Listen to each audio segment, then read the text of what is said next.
what about your player? Who do you have, player, offense, defense so the Packers win this game? Who's your guy this week? Well, I already talked about them, and I wrote down our running backs, but I'm going to change. I'm going to change my answer. I think I'm just so, and then and I've heard it more through this week through other outlets, but I'm just so frustrated with our plan of attack that we had against the Vikings last week that I'm going to change my answer from our running backs to Matt LaFleur. Right, I really do think it's going to be on Matt to make sure that this run first offense is actually a run first offense, right? And I'm going to keep saying that until our receivers look like NFL receivers, and it's not necessarily a knock against them. I mean, more than half of our receivers last week hadn't played for the Packers last year, and 2 of them hadn't played in the NFL. So it's going to be on Matt to make sure that we're running the ball first, and when we are throwing it, honestly, our first option has got to be AJ and Aaron Jones.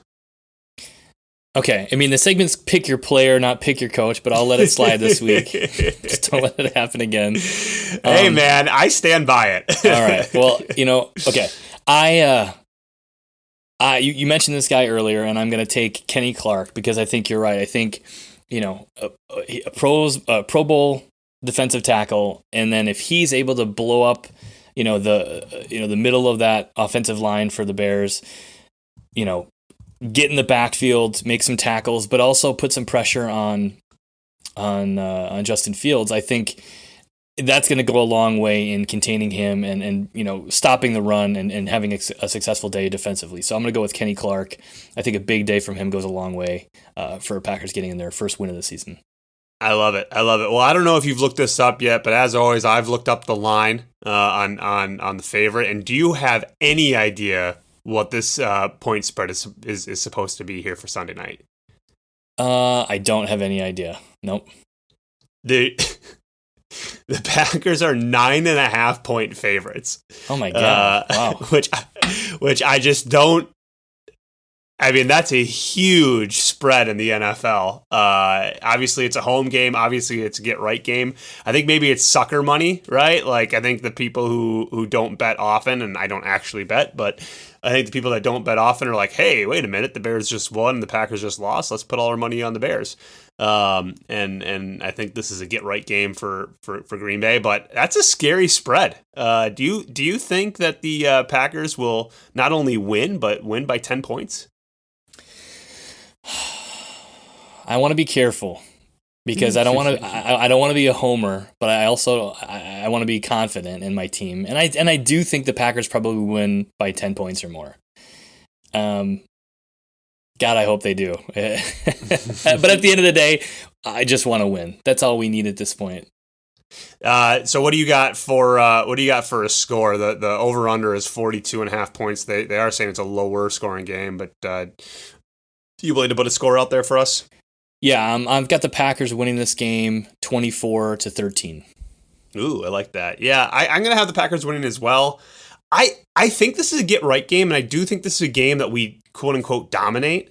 I don't think it's going to show up on the scoreboard because I think this is the type of game where you miss Devontae Adams, right? Like, I can see us losing last week even with Devontae, but I just don't see that offensive, like I just said, our best 2 players are in the backfield, and sure, they can have big plays and move the chains, but I don't think they're good for the 75-yard touchdown pass, right?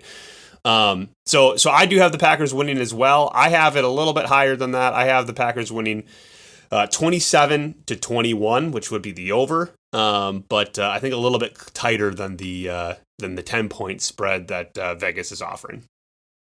Do the Packers come out first play on the offense and run the exact same thing, the go route to Christian Watson? God, that'd be awesome. And he drops it again. Oh God, no, that would ruin him. No, I'm praying that it is a very simple run, or just simple.